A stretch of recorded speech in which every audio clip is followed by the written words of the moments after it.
people are isolated at their homes, and generally the people are living in a nuclear families, so they don't have people in the family itself to interact. Here, it is very important as parents to first build a connect with the child. Start looking at all the positive things that your son has done. Get him involved in some of the routines that may be interesting. I think Parentune has this wonderful concept of called Parentune Live workshops. What's the objective of reaching out to Parentune? So it is very important for child to listen a lot. इतना समय हम इस पे बिताएंगे, इतना समय ये करने में बिताएंगे, थोड़ा बहुत ये स्ट्रक्चर लाना बहुत जरूरी है.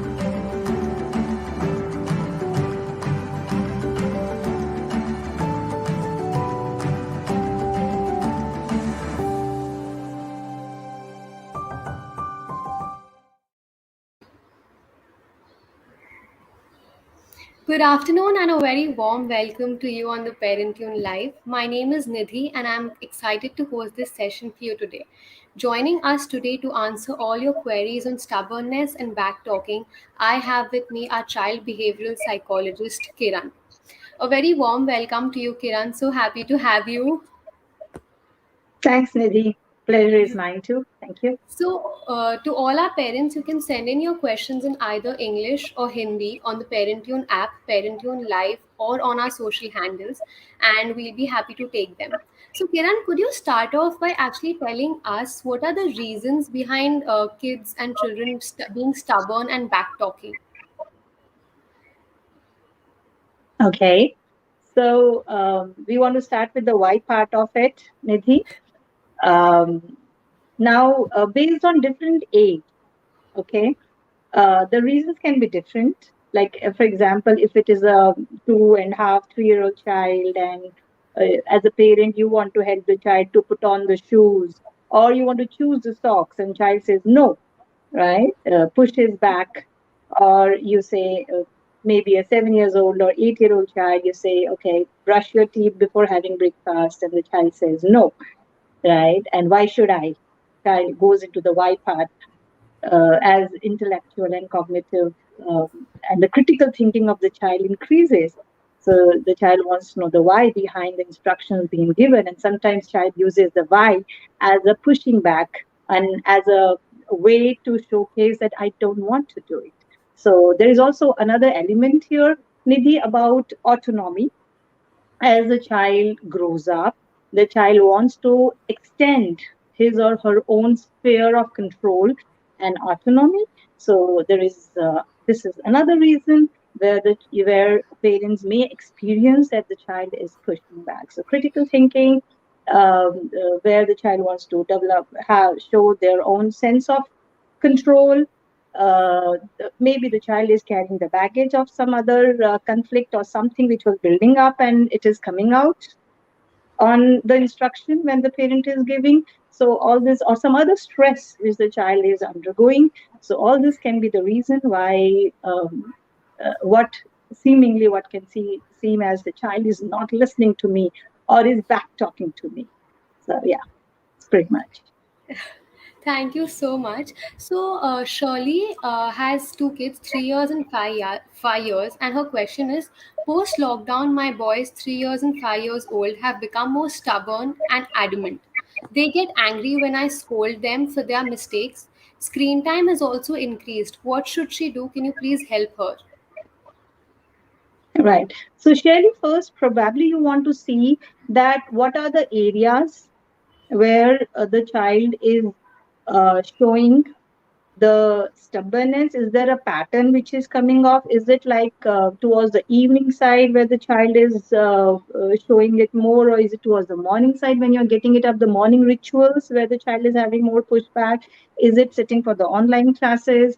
Is it for the homework? Or is it even like two children? So is it because of the sibling fights that they have at that time, the parent is intervening and the children are showing adamancy? So what are those, if you can think of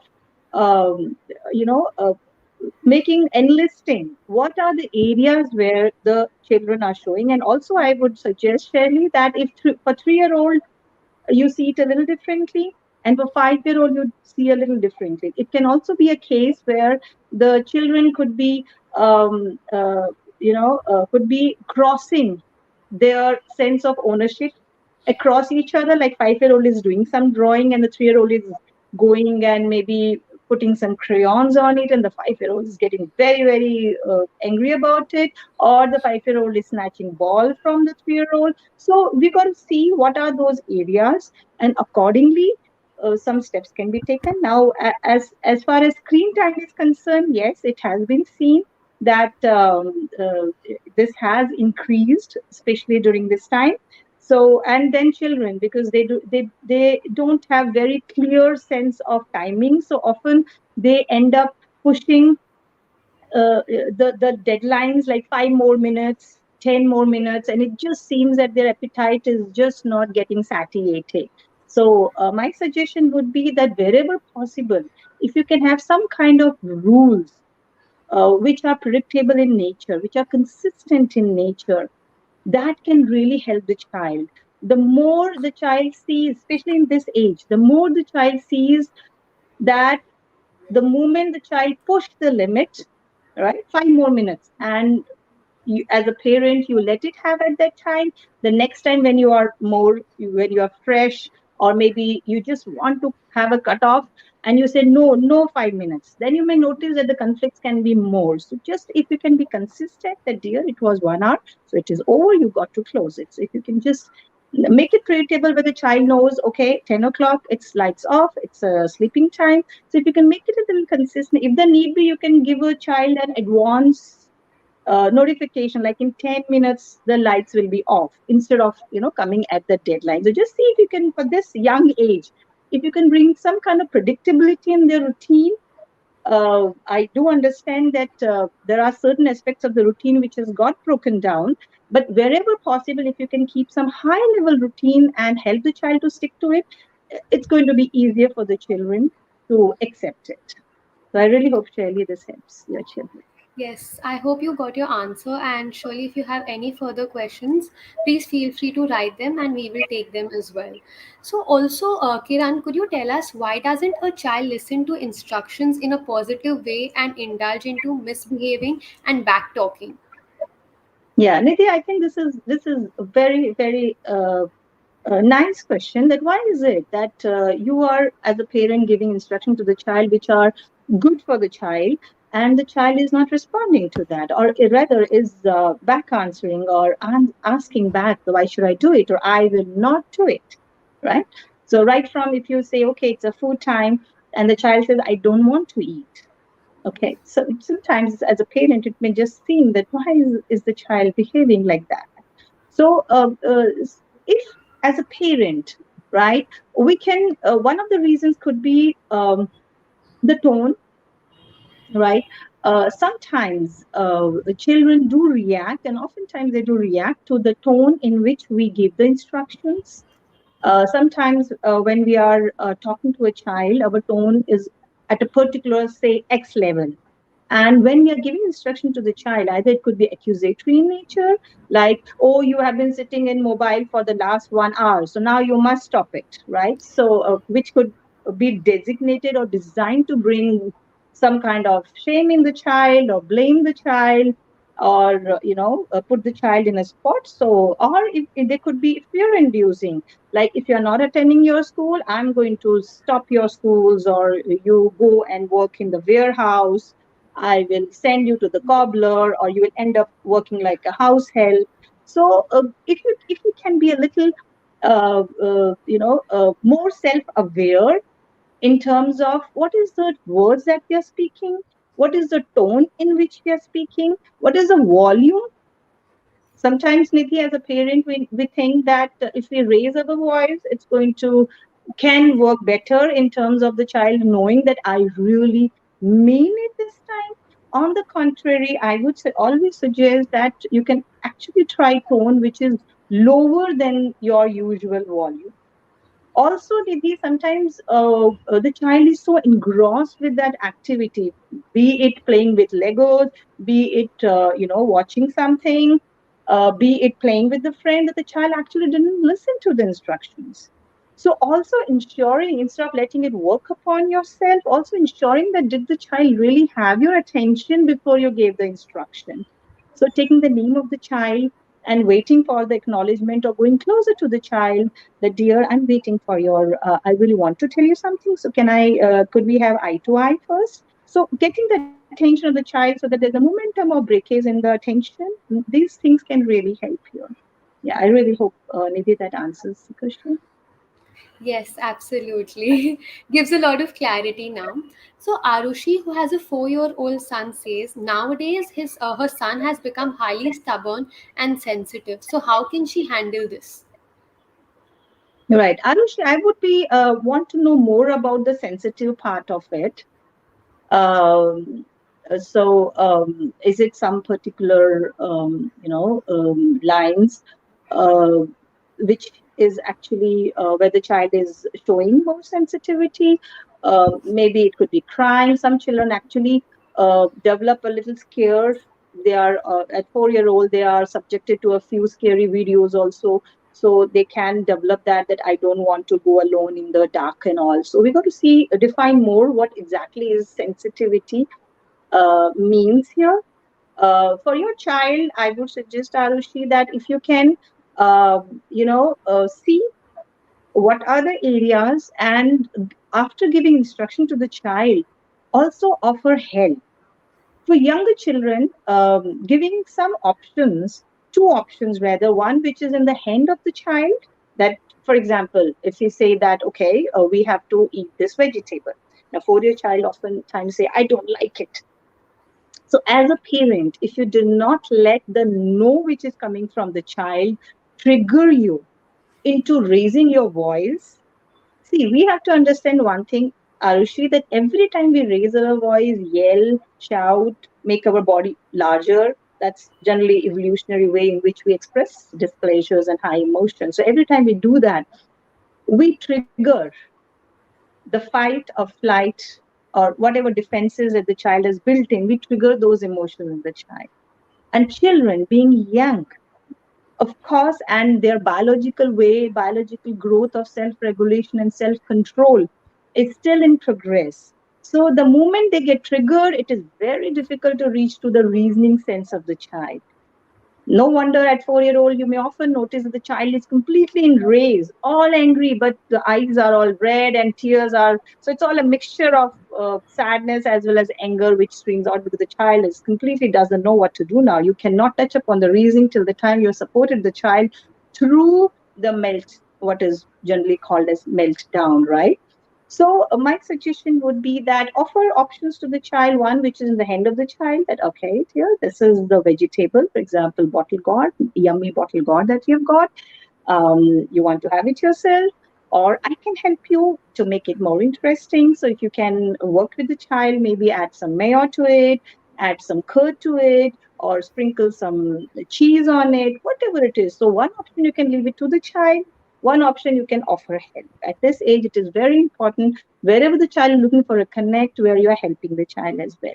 So I really hope all these small little, tips that I have shared with you for a 4-year-old child, giving options, offering help, um, uh, keeping an eye on your how you are taking the no from the child.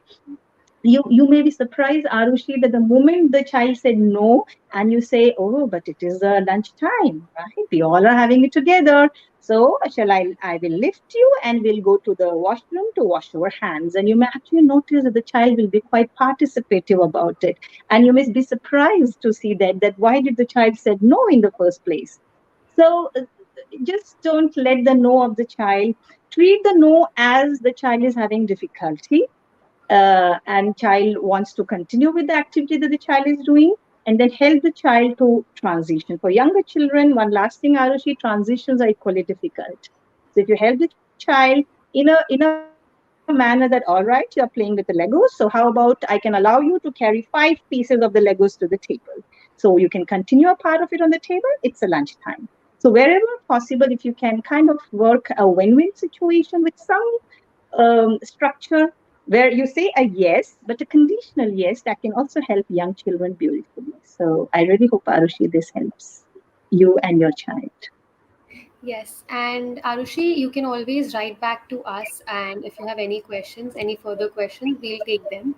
So, could you also talk and shed some light upon how to deal with tantrums that your child is throwing? Right. So we will target here the younger age of the children.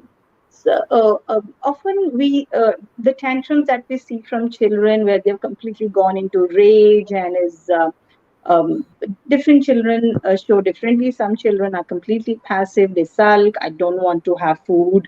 Some children are more aggressive. They will pick up a thing, throw at others, or will bite based on the age of the child. Also, tear their clothes. Different children show it differently. So I would suggest that at that time, avoid giving, too many instructions at the time. A parent's voice, in any case, can be highly stimulating for the child.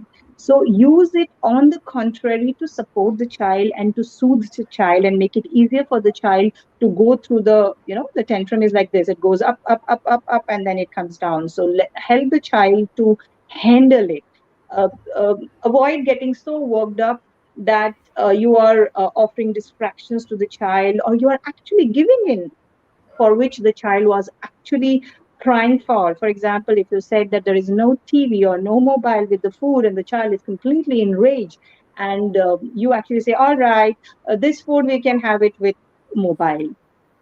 This confuses the child. The child cannot answer the next time when you say no. Why was I allowed the last time? And this also works in behavioral conditioning where the child understands that, all right, when I do this to this extent, I can get it. It builds a maladapted way of getting things. So if it's a no, uh, for example, the child was throwing a mobile of a parent and you just took it away and put it somewhere else. So if it's a no, my suggestion would be please keep it as a no, but help the child to handle those emotions of no. Don't be in a hurry. The moment we are in a hurry, Nidhi, the challenge is we indirectly tell the child it is wrong to feel like this, right? In our life, we are all going to are all going to experience situations of no. Right now, when the children are young, the stakes are less. So it's easier to help them to handle those no's. If we keep working towards with the aim that I always have to keep my child happy, right? I can afford it, so let me give it to my child. We actually set a very wrong precedent for the child because as the child grows up, the stakes are going to be high, and the situations of no's are going to be many more. The choice of college, the choice of job, the choice of partner, there are going to be no's. So please do not get into that pressure that I have to make my child happy. No, you just have to keep your child safe. That is the aim. So if you can, again, self-awareness is very important. If you can keep an eye on yourself, because you could also be getting triggered. It's very difficult to see your own child in rage. And also, if you notice it's happening in mall, the child was trying to buy something. I mean, you do know that the mall people, it's a strategy, right? They keep all the interesting stuff around the billing counters, makes it all the more difficult for the parents. So if you notice a child is completely sprawled on the floor and you parenting in public, right? You find it really difficult. Just pick up your child. Maybe the other adult can continue. You pick up your child and you go to the nearest corner wherever you are comfortable, maybe a bench, maybe your car, and then help your child. Because if you are getting triggered with all the eyes boring in you, uh, you may not be in a best position to help your child. Your child needs calmness from you because the child is completely shaky. If you are shaky, child will not get the calmness that he or she is looking for. So self-aware, helping the child, not trying too hard to take the child out of it by conveying that it's wrong to be in this state will help your child to always stay connected with you through those high emotions. So as the child grows, the child will be connected to you and you would keep touching upon the reasoning aspect of the child. So yeah, that's about it, maybe about it. Thank you. Absolutely. It's indeed a very important thing to stay connected, like you beautifully mentioned. So, we are joined by a Parentune expert, child behavioral specialist Kiran Tevtiya, who is taking us through how to tackle stubbornness and backtalking in this Parentune life. Please ask your questions and we shall take them up. We have a question from Anupam Gupta, who has a 10-year-old child. He's written that just if a 10-year-old child just doesn't want to listen to his parents, no matter how polite we are, answers back to everything we say to him, just doesn't want to study and attends online classes with games on the other tabs, and doesn't want to switch on the camera, keeps saying bad things about teachers. We have tried everything except for giving punishment and being harsh. It has been a recent change, and he's used to being a topper and quite serious about his studies before the lockdown. What could be the reason for this drastic change in him, and what can be done to change this behavior that has come along? Right. Anupam, firstly, I thanks for sharing your concern in such a detailed manner. And trust me, this is for a 10-year-old. This is a challenge which is being faced by many parents during this time. So I have a 10-year-old child as well. So we are all in it together. So I think academics is a new topic which has come up in this session. So I'll start from there in your, in the concern that you shared. The tricky part for primary section children is that the inherent motivation that was there, which was keeping the child glued to the academics in the traditional physical setup of schooling, right? Where there was a community where the child was getting connected to in a physical form, that is missing in the online form of schooling. So it is really tough for a young child, to expect to be completely self-driven, right? Because just imagine in a traditional setup, when the teacher asks a question and the child has done a hands up, and even if the teacher did not call out the name of the child, but just because the teacher looked at the child, did a thumbs up, or just looked appreciatively at the child like this, the child feels that, wow, I have been attended to. Vis-a-vis in an online mode where we are all in the boxes, and if the teacher did not ask, the child feels as if I was not attended to. Another thing, if the child, these children in any of the classes are not supposed to keep looking at the blackboard like this. I mean, right now when they're at home, that is as a parent our expectation. Why you're not looking at the screen? Okay, why are you looking here and there? Why do you have a toy in your hand? Why are you doing your cube thing? Why are you doodling? Right? But if you look at it, if you go to a typical classroom, fourth or fifth standard, right, 10-year-old, if you look at typical classroom, children sometimes are yawning, they are looking outside on the window, sometimes they are winking at their friend, putting in their shared notebook, writing notes to each other. They're all part and parcel of learning. Yeah, and sometimes the teacher comes closer to the child when notices that the child is distracted, puts a hand on the child's shoulder and continues. Suddenly the child is again glued to the classroom, or the teacher asks the child to come in the front desk. So we got to understand that there are genuine challenges in the academics. That is first from the child's point of view, because empathy is very important, Anupam, before we actually think about the solutions. The second challenge which has happened in this setup is that the same set of adults, right? The parents already had X amount of responsibilities before. It hasn't reduced. But with online schooling, the additional responsibility of ensuring that the child is sitting for 3-4 hours, that's the minimum that I'm saying, is sitting for 3-4 hours in the online classroom and is attentive and has a notebook and is writing down from the blackboard shown, it has actually added on to the responsibilities of the parents. And what doesn't make it easy is being able to view other children who are answering, and then we notice, oh, why my child is not answering. So the comparison has also put additional pressure on the parents. So we could understand in the morning, when you push the child to get ready, get up, and then throughout the classroom also you are pushing the child, it is actually uh, a, a breeding ground for a conflict and disconnect between the parent and the children. Vis-a-vis the traditional, where the hand holding was there, the parent would have given the child to the schooling, they take care of it, parents got their downtime, uh, got refreshed, the child comes back in the evening, and the connect is again established. So you understand. The second thing is about the pressure.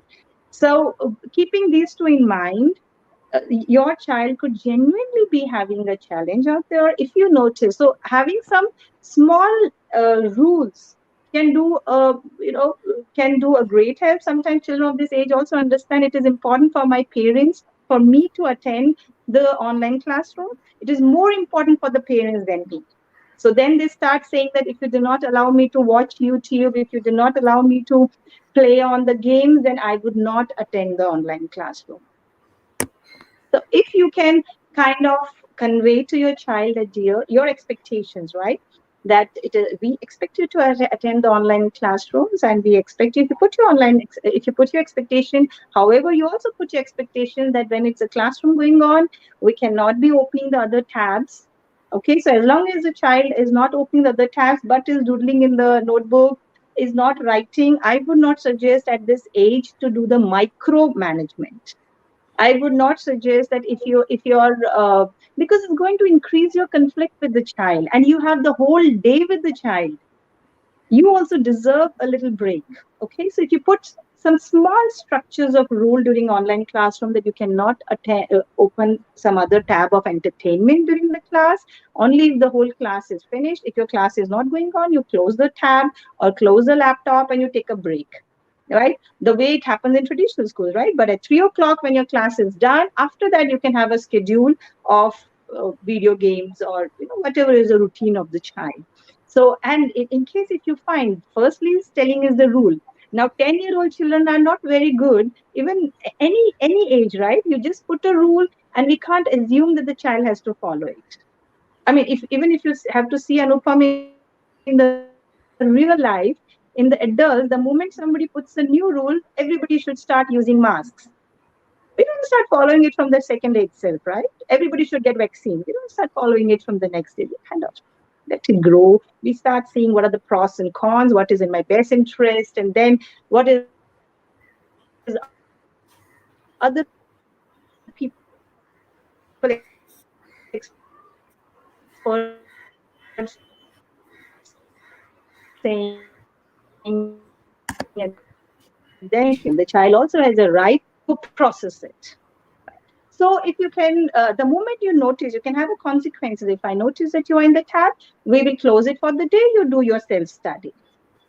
So that is the way you can actually put it. So if you notice, you don't have to actually keep around the child all the time. But if you notice tab, you can just say, okay, all right, dear, your time for the school is over. You can do your self-study for today. First time the child wouldn't see that you are you are really serious about it. But then slowly, if you actually put these expectations in place, the chances are high that the child is going to take it seriously. And just imagine, Anupam, even if the child is not attending online classes, but is doing self-study and giving the exams, it's all right, right? I mean, if the stake is your connect with the child, your increased conflict with the child, if that is at stake, wouldn't you want to work more on your connect and self-drive of the child? So just think about it. Sometimes we take it as a sacrosanct that I have to ensure my child attends the online classes and it does it with full concentration. You can't get into the mind of the child with full concentration, but you can definitely put it as an aim that we have to finish all the assignments. You show it to me once you're submitted. You can definitely put those kind of things, because those, the child has the bandwidth to finish it throughout the day. So I really hope, as far as academics, Anupam, we are working towards setting the right expectations for the children. Your child will learn, even if the child is self-drivenly doing a self-study. But your expectation that, dear, this is what I expect from you, do not, you can lower your expectation a bit, but do not reduce or do away with your expectations. Sometimes our labels, Anupam, like, oh, you are a lazy child, you can't do it, you know, this also becomes self narration of the child. And when you ask it, the child starts saying that maza nahi aa raha hai, I don't like it. If you start asking the child why you are going for the entertainment when it is your school time, right? And you start asking those whys, the child will say all sorts of whys. So please do not concentrate so much on the whys part. Just put some expectations which are appropriate for the child, age appropriate for the child, and wait. Give the child some room to do that critical thinking, that what is in my best interest. And in the meanwhile, keep the other routine going on. Other routine is the playtime for the child. We should never rob the child away from that social aspect of the playtime, whether in the lockdown, whether somebody else is coming at home or the child is maybe within the safe area for an hour or two, going out to play, whatever is the routine of the child. The play should be there, because that is the one which keeps the child energized. And when the child comes back home, is like, okay, fine, now I will do my mathematics assignment, right? Do not hold on the food of the child, do not hold on the sleep of the child, and your love. These are the four things which we should never touch upon, no matter what, whether the child is, because these four things are the ones which will act like a glue and which will increase your connect, and the chances will increase that the child will be able to take decisions in his or her own best interest. Decision making, Anupam, is another thing which the children beautifully learn right from 8 years to 12, 13, 14 years, right? So let the child practice. The stakes are less at this time, but when the child will learn it, never ever make it as incentive driven, that, you know what, if you finish your online classes today, mama will cook something good for you. These expectations again take away the inherent incentive that the child should be having towards doing basic things, that is study, play, social, sleep, eat. For these things, we should not be having incentive. These things themselves should have inherent motivation. So I really hope, Anupam, this helps you to connect with your 10-year-old child much healthier and better way. Thank you so much, Kiran. Pranita, who has a 6-year-old daughter, says that my 6-year-old daughter does not want to listen to us at all. She gets quite adamant and does not eat food, goes to her room and does not talk until her demands has been met with. It's my way or the highway strategy that she works on. She has been a pampered child since childhood. She is the only girl in our joint family and she has been taking advantage of that.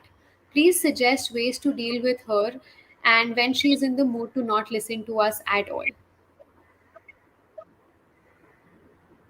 Okay, Nidhi, did we say 5-year-old child? 6 years. 6 years old. Okay. Okay. Could you repeat this in a very short form? What were the challenges? Because in between the Yes. voice was cracking a bit. Thank you. Sure. So the child is extremely adamant and it's Mhm. her way or the highway. So, how can the parent Mhm. basically tackle this issue? All right. And the name of the parent is Savita? Pernita. Parnita. Okay. All right. Parnita, you also talked about the only girl child in the family. So I'm assuming that probably it's a joint family kind of system, or maybe there are grandparents and other family members also in the house. Now, this is this different parenting style, okay, and different yes and no's from adults is another area where it brings inconsistency in the yes and no's in the child.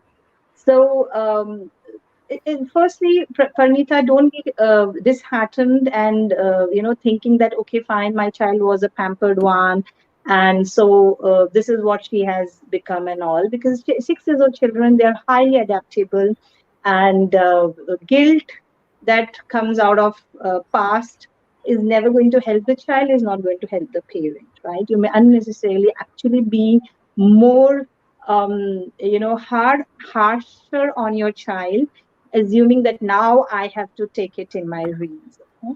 But yes, truly believe that parents have the most amount of influence on the children. Even if the rule is that you should be having toffees or chocolates after the food, and the grandparent or somebody else in the family secretively gives chocolate to the child before the food, it's all right.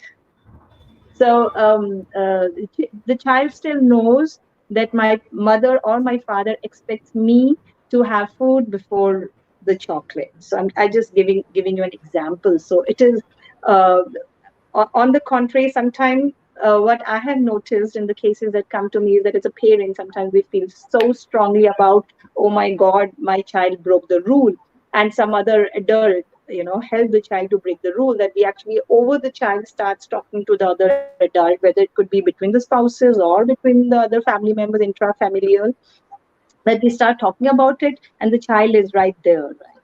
So it's not important, and your child is 6 years old, so you can actually directly, whether it is house help also, right? That has broken the rules. So you can directly talk to your child uh, herself that, you know what, you knew that you're not supposed to have chocolate before food.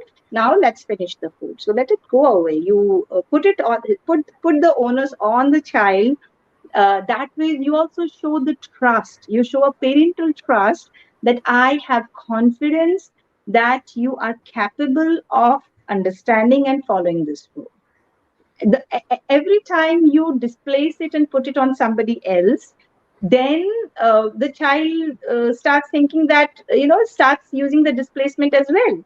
So next time, if suppose you gave some rule to the child that, you should not be buying this toy, and the father gives, so the child will say, oh, but Papa gave me or Mama gave me, right? So the child uh, puts across a face of being the scapegoat. So it's always good. Oh, but you knew you should not be having it. So put the onus on the child in a dramatic manner.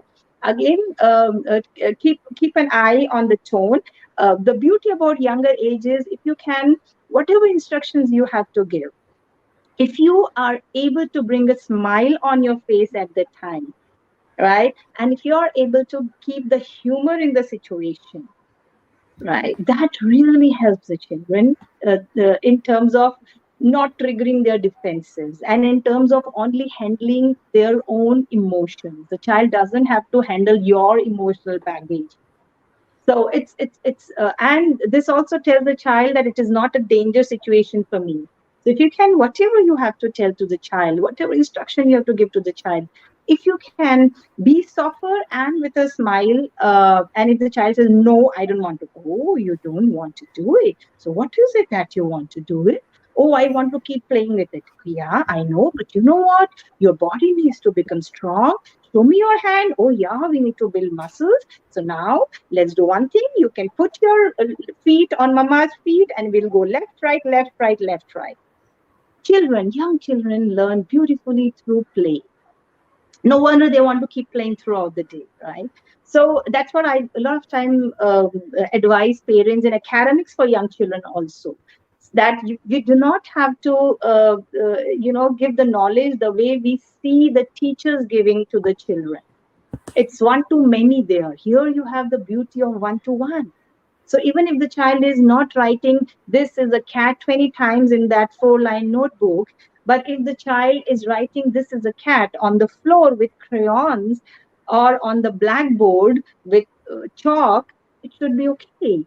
You can always think about the play. Or if you write this and the child writes is, then you write and the child writes cat. So, interactive and play. Child is going to, young children learn as much from doing as they learn from observing others. I mean, if you have to see a beautiful example, Farnita, you will notice the way when the child gets a phone, how the child, even if the phone is not working, puts it on the ears, and actually in the eyes of the child, there is a lost look. The way the adults give that lost look. And they're standing, and the whole mannerism will be as if the child is right on the phone. So children learn from observing. We oftentimes underestimate the power of observing. So even if you have to do some drawing, get the child to do some homework, if you can do it in an interactive and playful mode, as compared to okay, so now I'm going to judge if whatever you're going to color, it has to be within the boundary itself. It should not, oh, you did a mistake, now erase it, right? If you're so driven by let my child not do any mistakes, the child is going to start seeing those movements as the tense moments, right? And then the child would start thinking, instead of seeing that, okay, this is the anxiety of my parent that is bothering me, the child will start thinking, I don't like this activity. So even 6 years old, 7 year old child, Niti, I see saying, I hate studies.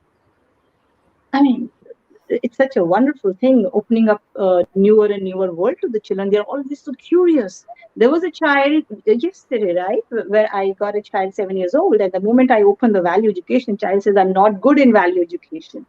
And when I tell the child, okay, what happened in the story? Can you tell me? The child is able to tell me the whole story, exactly how it is written.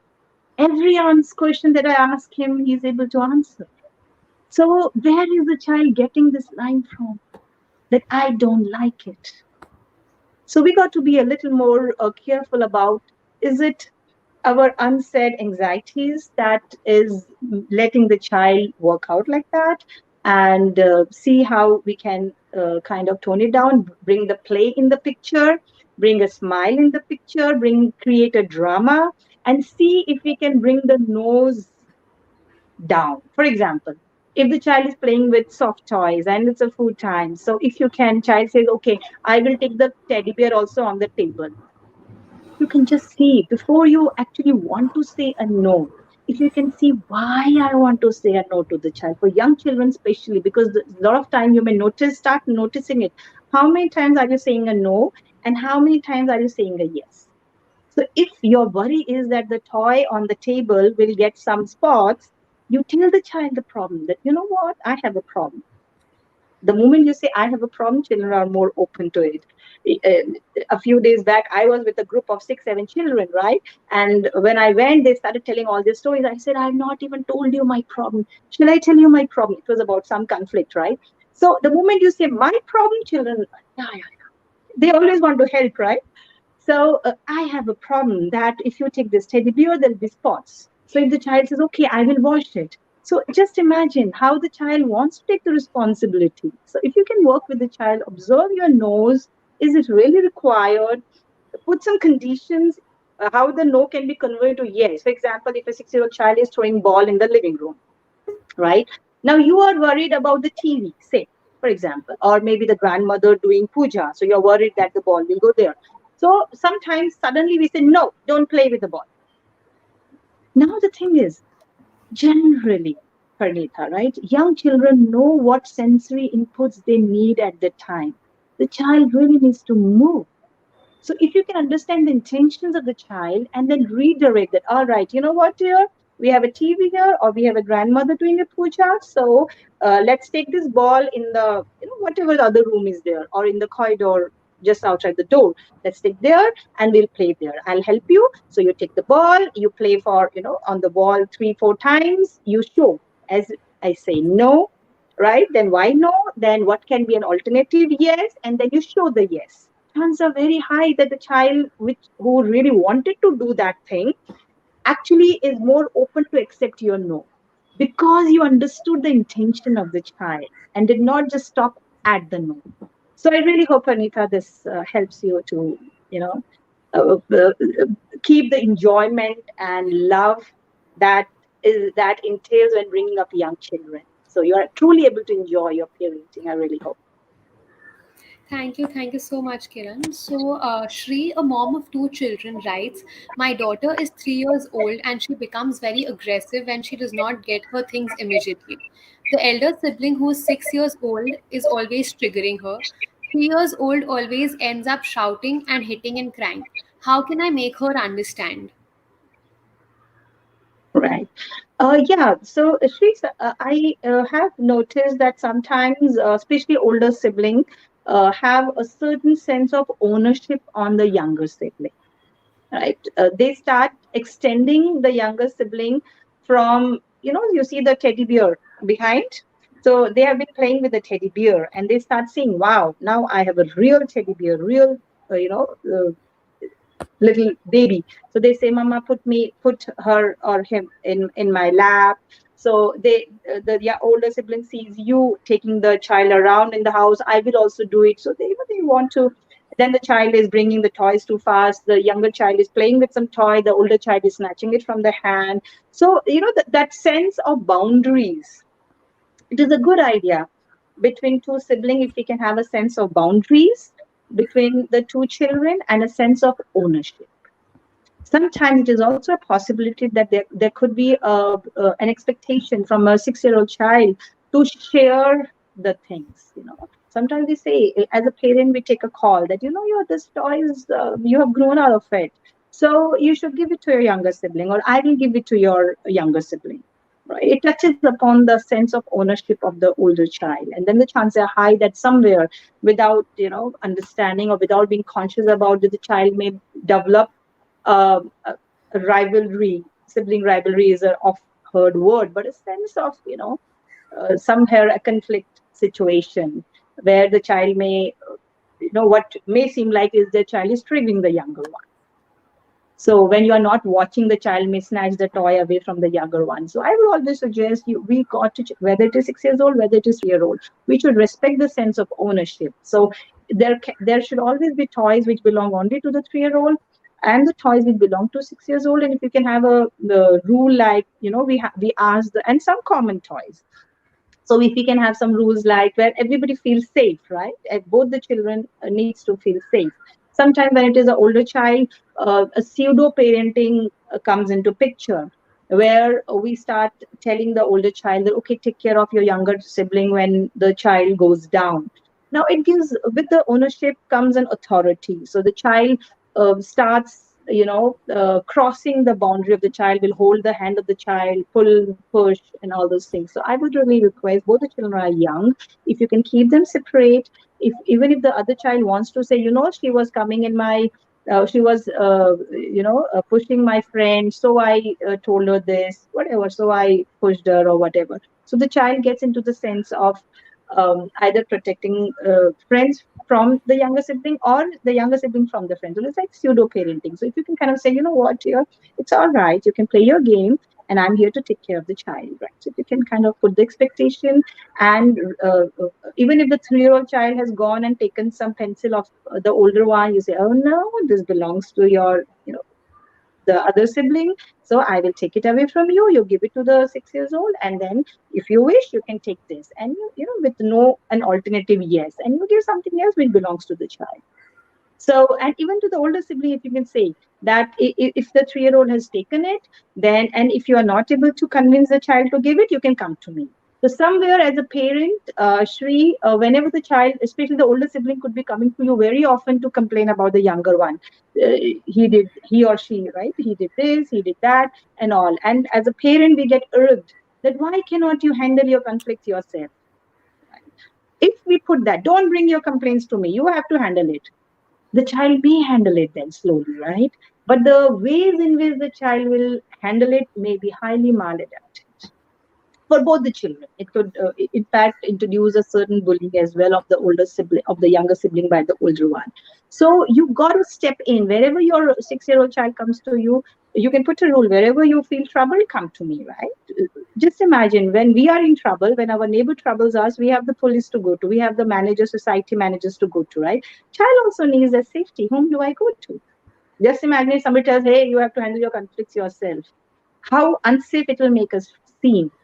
Right? So the child also needs that safety. So if you can, that I really hope will help. And also, unknowingly, we put competitiveness also in the sibling, right? Like who will finish the milk first. So that we use it as a motivation. But sometimes most of the time, in fact, it doesn't work as a motivation. It unnecessarily creates a rift between the two. In fact, even comparing, when you were 3-year-old, you could not even do this. This child is so smart. Relatives do it all the times, right? But if as a parent, you validate it or you repeat it, it's going to affect both the children.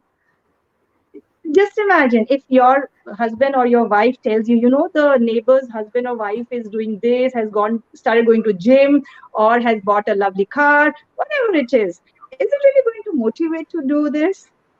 On the contrary, you may start hating your neighbor for doing it. So, sometimes our narrations can affect the beautiful relationship which the siblings can have. So, comparison, sense of ownership, pseudo parenting, if you're kind of a little conscious about it, I'm sure, and some basic rule that, guys, no matter what is a conflict, we keep our hands in our pockets. Right? So if you can have these kind of rules when you're feeling high on emotions, you come to me to tell me, I'll help you.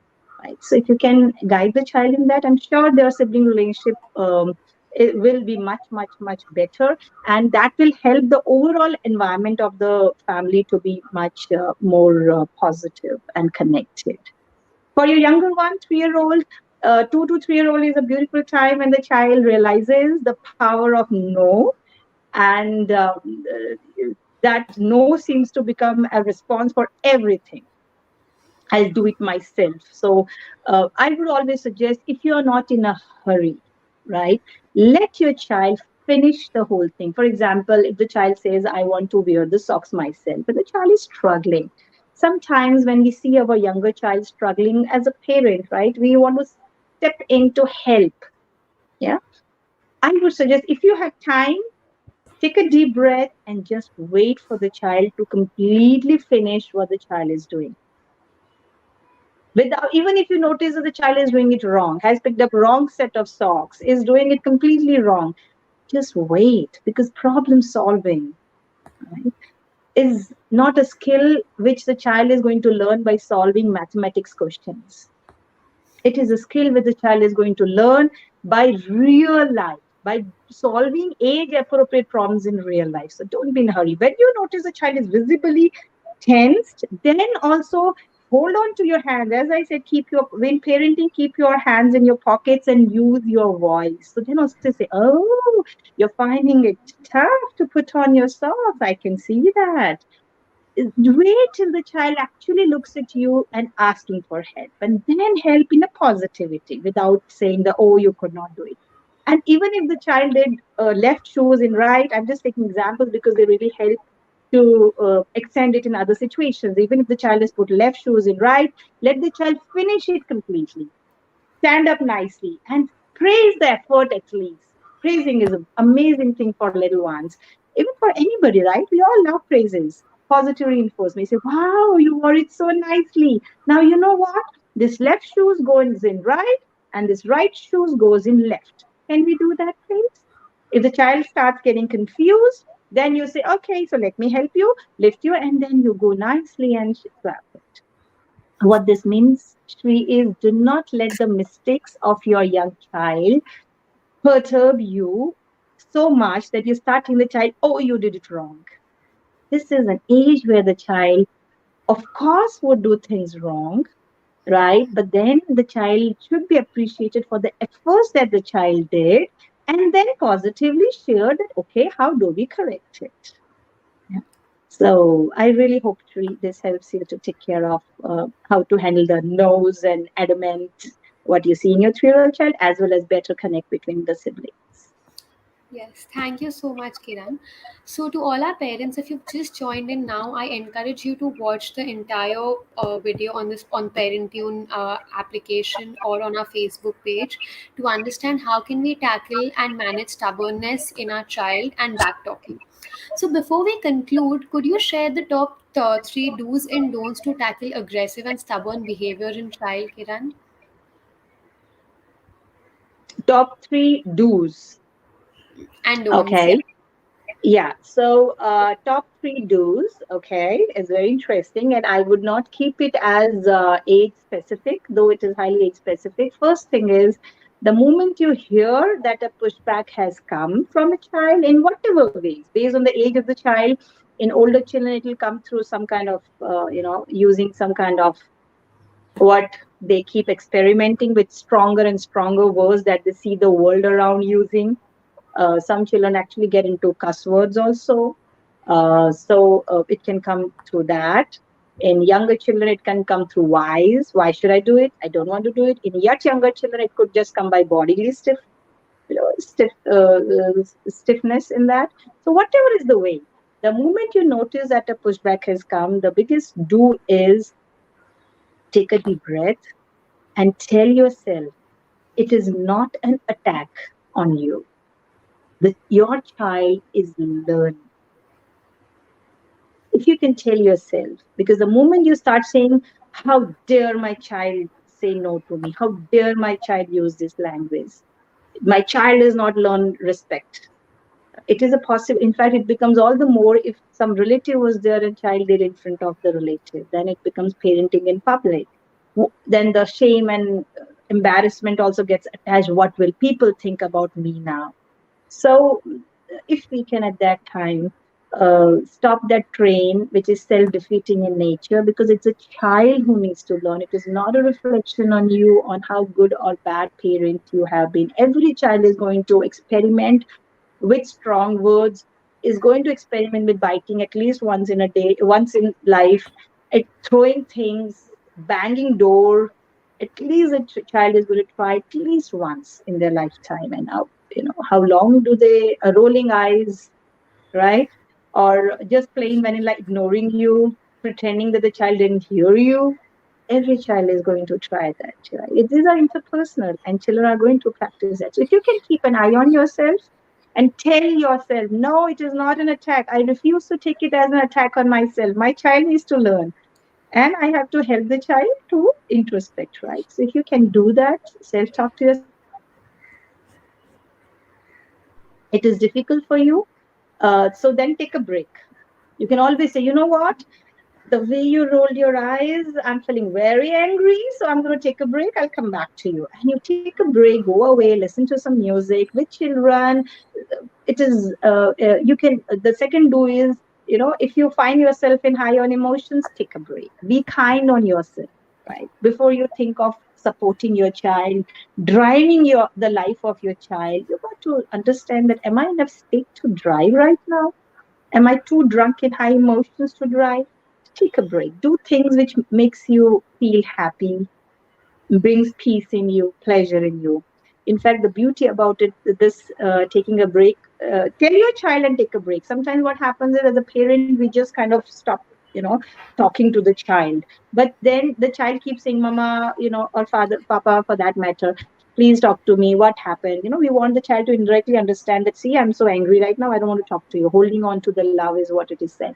But it is not holding on the love. You are giving yourself some time. So tell the child accordingly. You can't blame the child for your anger, right? So tell the child, you know what, I'm feeling very angry right now. So I just want to be quiet for some time, 10 minutes, 15 minutes, and then I'll connect to you. And if the child, third thing is, if when you are in high emotions, taking a break, still if the child, because for younger the child, harder it is for the child to see an angry parent. Right? So if you are angry, you are the guardian of the child. You will still have to allow your child to hug you at that time. The child really still wants to feel safe even when you're angry. So while you are doing your own strategies, your child still has the right to hug you. You can't push away the child. It is too difficult for the child to then bring ways to support himself or herself. So these three things, right? Watch yourself, take a break, and allow your child to still be around you. I know it's difficult, but allow your child, because your child really needs to feel safe. And if the child sees you handling your high emotions, you become the model for the child. And tomorrow, when the child is having conflict with the friends and even with you, you will notice the child will start speaking the same thing which you told the child. That is, wait, mom, I'm feeling very angry. I'll take a break. How beautiful is that, right? So yeah, these are, if I had to say the to-dos, Nidhi, so these are the ones which I would say. Thank you so much, Kiran, and to all our parents for joining us today. We will be back again with a live on how to relieve constipation in babies with Dr. Narmada Ashok at 3:30 on the 27th of September, Monday.